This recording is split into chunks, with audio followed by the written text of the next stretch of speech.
Hello, South Texas. Welcome to another edition of Pass the Mic. I'm Roland Rodriguez. And I am Rosemary Vega. I'm with the Aransas Pass Chamber of Commerce and Visitor Center.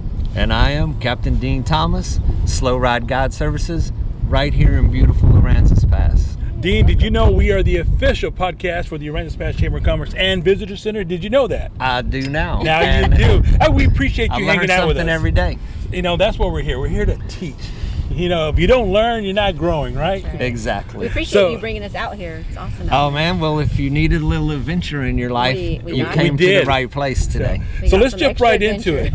Yeah, we got a little more than you wanted today. I'm telling you, we had a little boat ride and we saw a little mishap, but everything's good. We're back on the water. We're back on track. It only took us an hour to get here. We got to see the Aransas Pass water rescue team in action.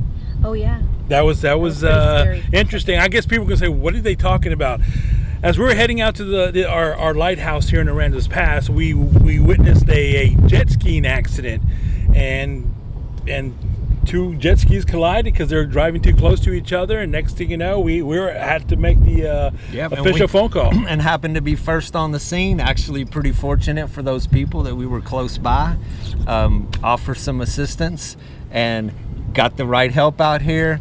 And they are safe. Good news in the end. Everybody made it to shore, and not so much for the couple of jet skis. No, gosh. Applause for our Aransas Pass Police Department. Absolutely. The water rescue made it out here pretty quick. So you hope you never need them, but when you do need them, it is very good to know that they are there. It is vital to have a water rescue here in Aransas Pass. It's critical. It's minutes. You can save lives in minutes, because by the time the Coast Guard gets out here, it could be too late. Yeah, I mean, and all of those guys are great. We called the non-emergency number this morning, and the boat actually made it to us in less than 10 minutes. That's pretty impressive. So, and like, we're on land all the time, so we're not really out here with y'all, but there really is a lot of traffic out here. I mean, there's boats going back and forth. People take it for granted how dangerous this place can be. Unfortunately, there are deaths on this water every year. But to have those guys there to be available to do their part when you do need them, minutes, seconds save lives. And to have that boat, it is a huge asset to on the water. And we don't want to dwell too much on the bad stuff, but the water is dangerous. Boats are dangerous. Having experience, knowing your machine, and knowing the conditions. We're out here today, even though a storm passed by this morning. We waited till it was clear. It's still very windy. You might not be able to tell from the video today, but the wind around us is pretty exciting. The channels, the deeper water, it can be. I wanted to come when there was hail, but you didn't want to. I wanted to come on, man up. Man up, Captain. We barely missed the hailstorm. We did. But it's just like driving a car. No difference, but you're on water, and you just got to make sure you know the rules. And that's number one thing. Know the rules of the waterway, because just like driving on a freeway, things could happen in a snap of a blink of the eye. Faster than you know, and in the water, there's zero mercy. That's true. So now that we praised our water rescue team here in Aransas Pass, let's talk about you. You've been doing this a long time. You're a legend in these parts. Did you know that? That's what you tell us. You tell us all the time. Well, Roland, people told me, so I told you. Yeah, I appreciate that. But you've been doing this for more than 20 years. So talk about Slowride Guide Services. What do you do, and how did it all start? Well, yes, I'm coming up on 25 years. Wow. Congratulations. Guiding right here in Aransas Pass. Started out with a shop on Commercial Street, and actually even before I opened my shop, I started guiding from my boat. Just like most of the guides around here, I did trips on the boat. Then the kayaking scene took off. It went crazy, and then I opened a shop on Commercial Street. I had a rental business. I guided kayak trips. I had a little retail store there for a while, which was pretty busy for many years. now that I have been guiding for 25 years, I say that I'm kind of in semi-retirement. I have dramatically slowed all that down. I kayak for fun. I love to kayak on my own and explore, but I don't guide those kind of trips.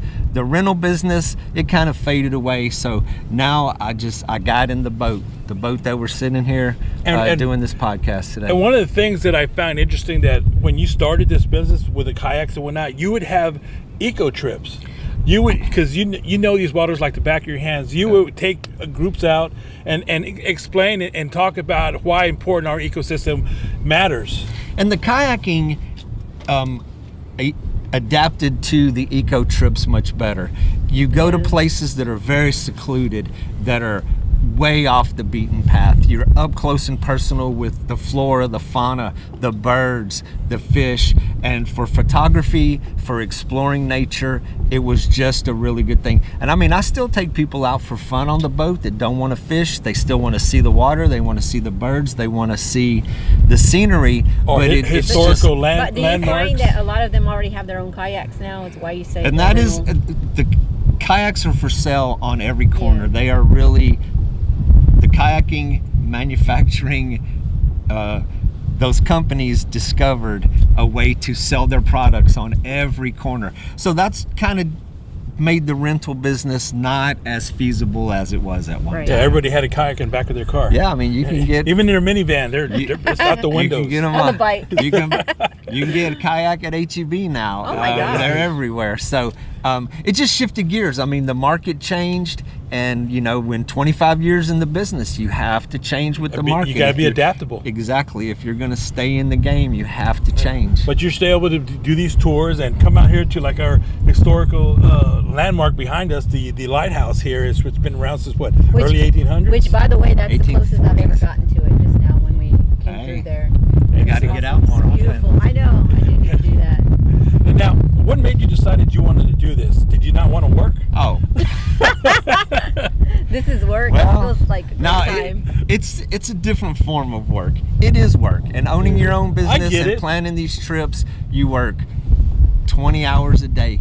But I fished since I was 3 years old. My dad took me fishing. We had cabin on the water. I grew up near Houston. We fished in Chocolate Bay, Chocolate Bayou, West Bay, Galveston Bay.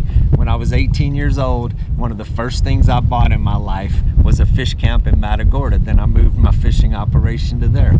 I fished all of those years while still living in Houston. I was working in the oil field. I got a chance to relocate to Corpus Christi.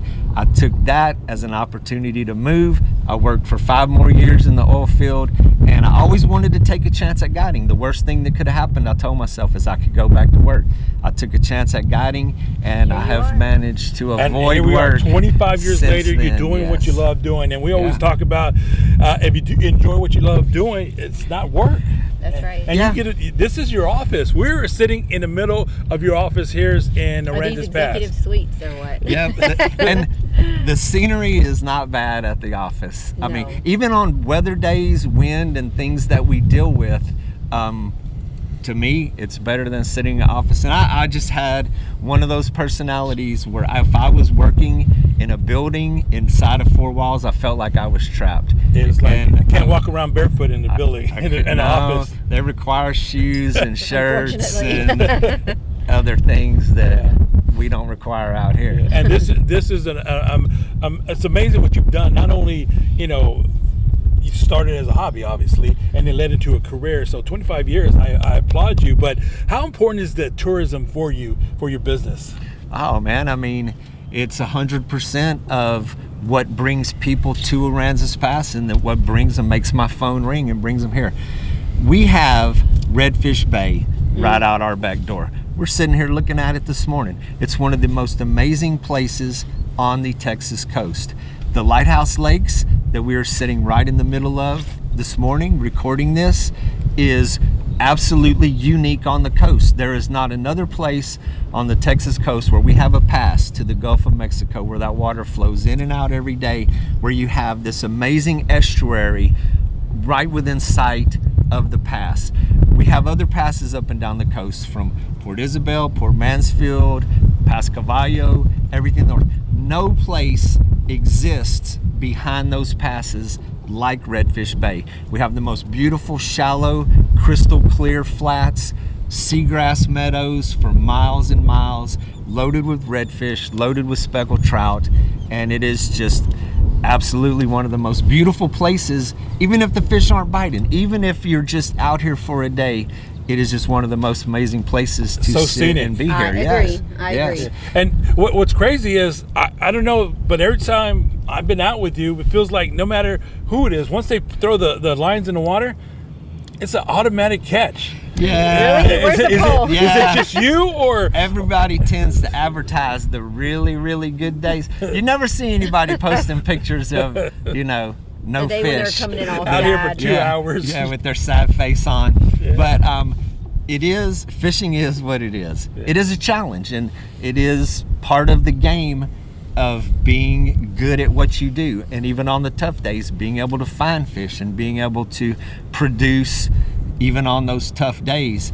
But like I said earlier, what we have to work with here, Redfish Bay is absolutely one of the most beautiful, productive areas, and what makes it productive, even for the amount of people.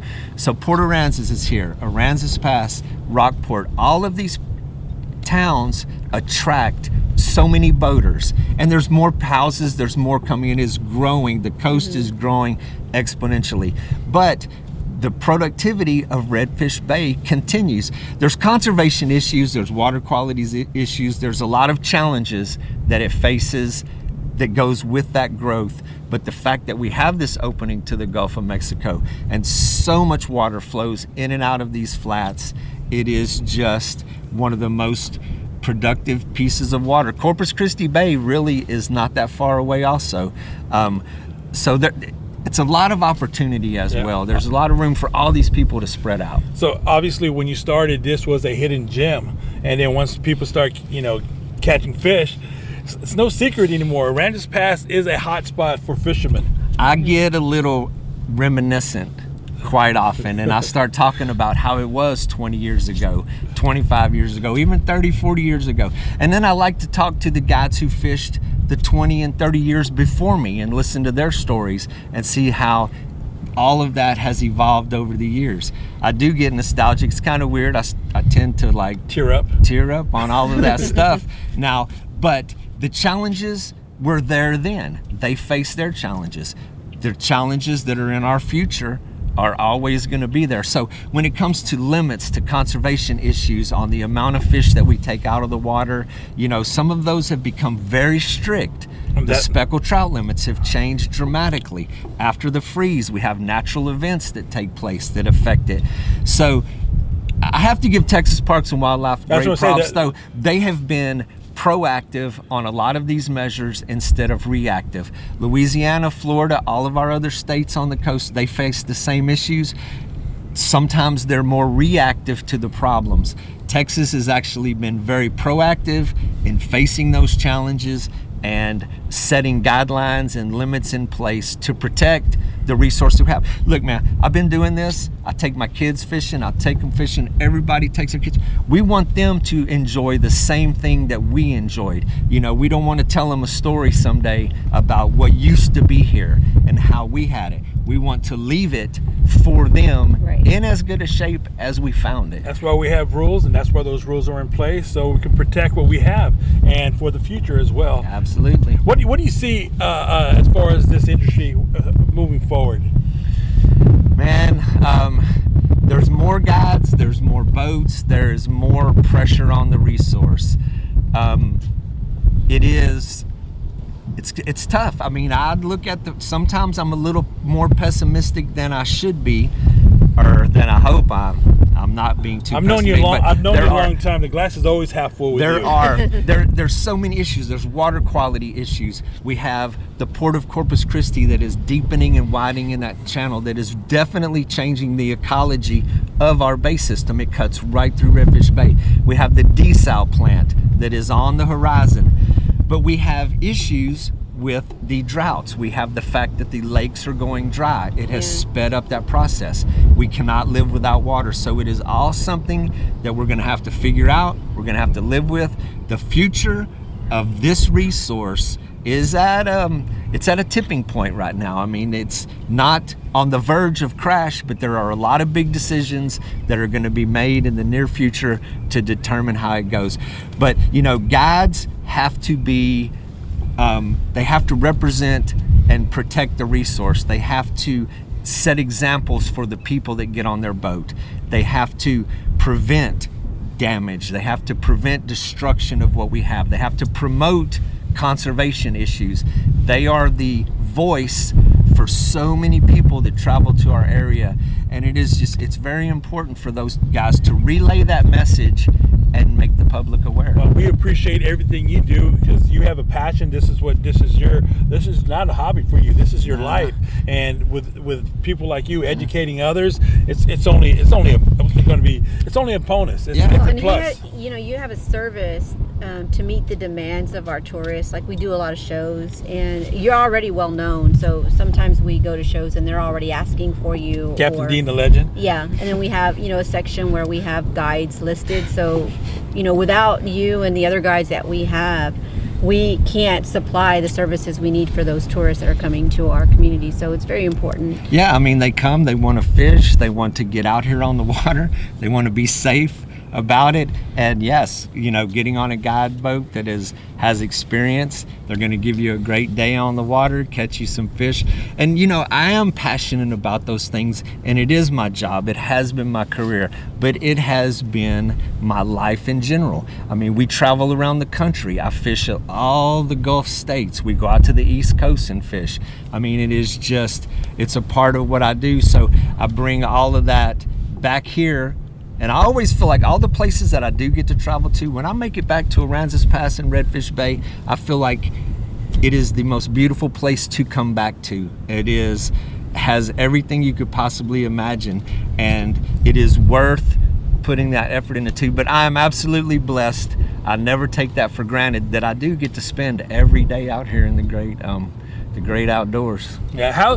Now, as for you, this is our Aransas Pass Chamber of Commerce and Visitors Center's podcast. So we're talking about our chamber as well. How's our partnership benefited you? Oh, it's been great. I don't know how many years I've been a member. It's a pretty good run. Long time. It's been a pretty good run. Long time. I don't even remember whenever I first started joining up with the chamber, but it goes hand in hand. I mean, it's a give and take situation. They promote tourism. They bring people here. I'm here to show them a good time when they get here, that they don't regret making that phone call and coming to our area. So it goes hand in hand. Rosemary, the chamber, they do amazing work for us. It just never ends. She inspires me on many days to carry on and go forth, because I see how hard she works, I see how hard you work, and you guys just never quit singing the praises of what we have here. Well, I love this community. Everyone knows I'm from Corpus, but I love the Aransas Pass. For years I've always come here. But you said, you see her work ethic. It's crazy. Oh. So I try to go in, I'm going to chill today. But how do you chill when your boss is like non-stop and you're like, I don't want to be that guy. It's like, it's Red Bull. I better do some work. But it's contagious. Nobody's chilling out around. No, I try. That's what I'm saying. I tried, but I can't. But that's what I'm saying. It is very contagious about how passionate what we do for the chamber and the visitor center, and I think it's contagious to everyone else, because y'all see it, like you said. Absolutely. And we don't want to just sit on our hands, because we want this little town to grow. And we since I've started here, I've seen the difference already, and it's only getting better. But when we get members like you who have the same passion, it's a win for all of us, I think. I mean, we have all seen the change in this town in the last 5 years dramatically. Yeah, the 5 years before that were quite dramatic as well. But there is a need, there is a serious need for what you guys do. You promote, you're always there. And like we said about Rosemary, I mean, when the events happen, daylight to dark, the months of work that go into plan those events. Everybody sees the event on the day that you're there, but I mean, Shrimpery takes a year to plan. All of these events, these things, they don't just happen. The volunteers, everybody that comes out and gives their time for the benefit of the community to assist the chamber, you know, we wouldn't do it. It wouldn't be done without them as well. It is a huge team effort. Yeah, we applaud. We if we could hug every single one of our volunteers, we would, because they are the backbone. There's so much love. Everything we do. And you really do feel the love of the community and the people when you see those volunteers and you see their association with the chamber and the way they're willing to work to make it all a huge success. We're a big family. It's one big happy fishing family. So to answer your question, he's been with the chamber at least 20 years, because I've been here 18 and a half, and he was already a chamber member before I got here. And before it was like a little shaky, and once Rosemary got there, it's like, oh, okay. So it's been a couple of decades already. It's been shaky forever, but now it is. I'm gonna have to ask you to leave the boat. 20 years or so. 20 plus years for sure. Yeah. So we have our annual Hotties on the Harbor all-female fishing tournament coming up in the first week of August. Yes. This is what I get when people are signing up or whatnot. Where's the best place to fish? So this is like, that is every year. No, doesn't matter. Even when we're out at the spot, they go, where do we go? Where should we go? Is there a hitting spot? And I try to ask some of the guys like yourself. You guys are so tight-lipped. Yeah, you would think you go, hey, try this little spot. I could put X's all over the map that say go here, go here, go here. Those conditions change every day. That's just because it was great today doesn't mean it's going to be great tomorrow. The tide changes, the wind changes, all of those things change. So the biggest advantage that a guide has is that he's out here every day. You know, you were here yesterday, the day before, and you see those trends. I mean, the moon, the tide, all of those things have effect on the fish. And if you think you get that question asked to you a few times, I mean, it is never ending. But there's no X marks the spot. And what advice do you give them, though? You gotta come with me. You gotta Good come luck. with me. Good luck. Head out there. Yeah. Have fun. Book a trip and then spend a day with me, and then it's gonna answer So when they so book many a questions. trip with you and they catch, do you clean it for them? You fillet it for them? Oh yeah, full service. We put it in bags and send their catch home with them. Yeah. So if someone wants to go out on a fishing adventure with you, what do they need to do? How do they get in touch with you?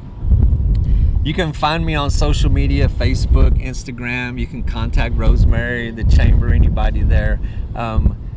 Website?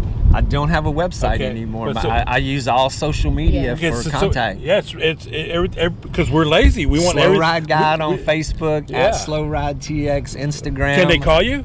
You can call me 361-385-0006. Yeah, because we're, like I said, we're a little bit lazy. We want everything at a finger touch. Click, click. Yes, like okay. And I return messages. I pick up the phone all night long. So Did you see that big fish just jump? Yep, they're jumping in the boat right now in front of us.